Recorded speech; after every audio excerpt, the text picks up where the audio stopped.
энэхүү төслийг хэрэгжүүлж байгаа аймагуудын нэг нь Доронтой аймаг юм аа. Төслийн гол зорилго бол ерөнхий боловсролын сургууль түшиглээд олон нийтийн цахим мэдээлэлтэй ажилтныг сургагч багшийг бэлтгэх ийм зорилготой байж байгаа. Доронтой аймгийн хувьд бол ерөнхий боловсролын 26 сургуультай. Үүнээс одоо 9 сургууль дээр энэхүү төсөл хэрэгжиж байна. Хэрэгжиж байгаа 9 сургуульд бол тус бүр 2 багш, мөн боловсролын газраас 2 мэрэгчлэлтэн гээд аймгийн хэмжээний 20 сургагч багш бэлтгэгдсэн байж байгаа. Бид төслийн хүрээнд бас гарааны болон барааны судалгааг хийсэн, сургууль нөлөөллийн айчдуудыг зохион байгуулсан.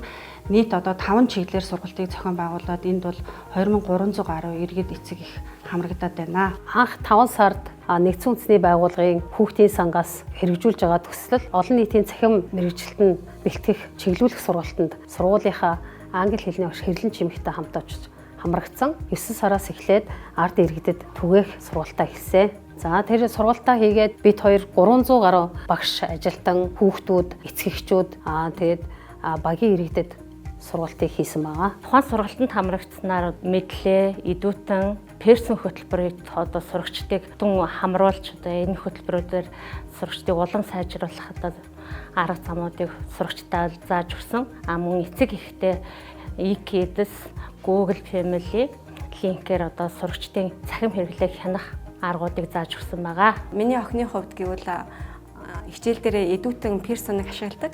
Тэгээ эхлээд бол би нэг ойлгохгүй байсан бол одоо идүүтэн персоныг ашиглаад охины маань мэдлэг нь илүү өсөж байгаа, зөв хэрэглээнд орж байгаа мэй би ойлгосон. Өмнө нь бол зүгээр үзээд идэгсэн бол одоо сонирхолтой болсон хичээлдээ дуртай болж эхэлсэн. Миний хувьд болохоор мэдээлэл зүйн дэлгэрэн багшийнхаа сургалтанд суусан аюулгүй байдлын талаар мэдлэг айгүй дутуу байсан. Манай үеийнхний хувьд ч гэсэндээ ер нь цахим аюулгүй байдлын мэдлэг айгүй тутмаг. Тийм болохоор энэ сургалтанд сууснаар илүү их тэр талын мэдээллийг олж авсан.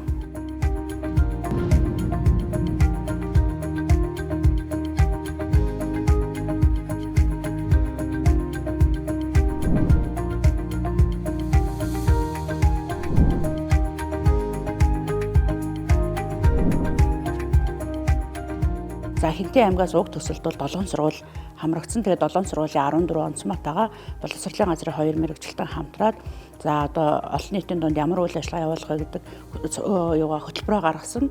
За ингээд ер нь 3 чиглэл багш, ажилчид, сурагчид, эцэг эхчүүд рүү чиглэсэн сургалт нөлөөллийн ажлуудыг хийя гэж ингэж гаргасан. За ингээд уг сургалтанд 605 орчим багш ажилчид, за 2500 эцэг эх, 6041 суралцагчийг бол ингээд хамруулан үйл ажиллагаа явуулсан. Хүүхдүүдэд бол цахим орчинд өөрийгөө хамгаалах, за тэгээд цахим орчинд илүү эерэг байх, за тэгээд цахим орчинд байгаа мэдээллүүдийг үнэн зөв эсхийг нь хэрхэн шалгах уу гэдэг талаас нь илүү төлөвлөгөө хичээлүүдийг орж өгсөн. Сургалтанд сууснаар би ингээд цахим орчинд өөрийнхөө хувийн мэдээллийг ингээд нууцлах, бусдаас ингээд хамгаалах, ингээд алдахгүй байх, цахим гэмт хэрэгээс сэргийлэх талаар энийг амин маш сайн ойлгож авсан.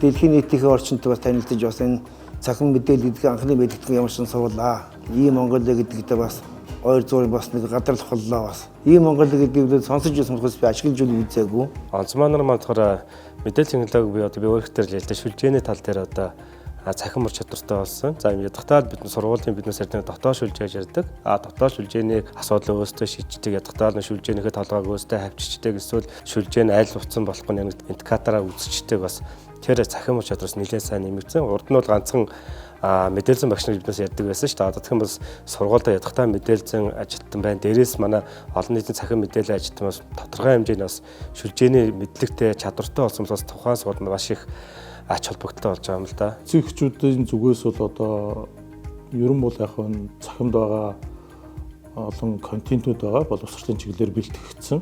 За энэ контентууд дээр бол одоо бас ажиллах, энийг ашиглах, үр хөвгттэйгээ хамтарч ашиглах тал дээр бас мэдээлэл тутмаг байсан харагдсан. За энэ сургалт явагдсанаар бол за ийм хичээл ингээд бэлэн байж байдаг юм байна. Энийг цаг заваа хэмнээд одоо ингээд цахимаар гэртээ хүүхдтэйгээ хамтраад хийх боломжтой байна. Хүүхдээ хөгжүүлэхэд эцэг бидний оролцоо бас заавал сургууль дээр ирж биш гэр орондоо ч гэсэн одоо энэ цахим орчинд бол ингэж хүүхдээ хөгжүүлж хамтарч ажиллах боломж байгаа юм байна гэдэг тал дээр бас саналаа хэлж ирсэн.